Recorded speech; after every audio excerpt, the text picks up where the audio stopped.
ತುಳುನಾಡ ವೀರ ಪುರುಷರಾಗಿರುವ ಕೋಟಿ ಚೆನ್ನಯ್ಯರ ಪುಣ್ಯಕ್ಷೇತ್ರ ಗೆಜ್ಜೆಗಿರಿಯ ವಿವಾದಕ್ಕೆ ಸಂಬಂಧಿಸಿದಂತೆ ಪುತ್ತೂರು ನ್ಯಾಯಾಲಯ ಮಧ್ಯಂತರ ತೀರ್ಪು ನೀಡಿದೆ. ಗೆಜ್ಜೆಗಿರಿಯಲ್ಲಿನ ಜಾಗದ ವಿವಾದಕ್ಕೆ ಸಂಬಂಧಿಸಿದಂತೆ ಜಾಗದ ಮಾಲೀಕರಾಗಿರುವ ಶ್ರೀಧರ್ ಪೂಜಾರಿ ಅವರು ಪುತ್ತೂರು ನ್ಯಾಯಾಲಯದಲ್ಲಿ ಜನವರಿ 16ರಂದು ದಾವೆ ಹೂಡಿದ್ರು. ಪ್ರಕರಣಕ್ಕೆ ಸಂಬಂಧಿಸಿದಂತೆ ಸುಮಾರು 1.5 ತಿಂಗಳ ಕಾಲ ಗೆಜ್ಜೆಗಿರಿ ಆಡಳಿತ ಸಮಿತಿ ಹಾಗೂ ಶ್ರೀಧರ ಪೂಜಾರಿಯವರ ಕಡೆಯ ನ್ಯಾಯವಾದಿಗಳು ಬಿರುಸಿನಿಂದ ವಾದ ವಿವಾದವನ್ನು ನಡೆಸಿದ್ರು. ಗೆಜ್ಜೆಗಿರಿಯ ವಿವಾದ ತೀವ್ರ ಕುತೂಹಲವನ್ನ ಮೂಡಿಸಿದ್ದು ಭಕ್ತರು ಆತಂಕಕ್ಕೆ ಒಳಗಾಗಿದ್ರು. ವಾದ ಪ್ರತಿವಾದವನ್ನ ಆಲಿಸಿದ ನ್ಯಾಯಾಲಯ ಇಂದು ಗೆಜ್ಜೆಗಿರಿಯ ಜಾಗ ಹಾಗೂ ಆಡಳಿತ ವಿವಾದಕ್ಕೆ ಸಂಬಂಧಿಸಿದಂತೆ ಮಧ್ಯಂತರ ತೀರ್ಪು ಆದೇಶ ಹೊರಡಿಸಿದೆ.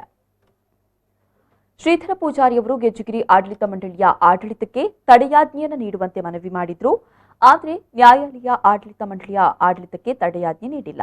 ಹೀಗಾಗಿ ಜಾರಿಯಲ್ಲಿರುವ ಆಡಳಿತ ಮಂಡಳಿಯ ಆಡಳಿತದಲ್ಲಿಯೇ ನಿತ್ಯದ ಪೂಜೆ, ಧಾರ್ಮಿಕ ಕೈಂಕರ್ಯಗಳನ್ನು ನಡೆಸಲು ಸಮಿತಿಗೆ ಸಂಪೂರ್ಣವಾದ ಅಧಿಕಾರವನ್ನು ನೀಡಲಾಗಿದೆ.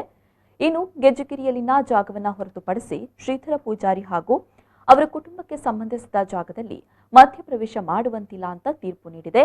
ಇದೀಗ ನ್ಯಾಯಾಲಯ ಮಧ್ಯಂತರ ಆದೇಶ ಹೊರಡಿಸಿದ್ದು ಶೀಘ್ರದಲ್ಲಿಯೇ ಅಂತಿಮ ತೀರ್ಪು ನೀಡಲಿದೆ.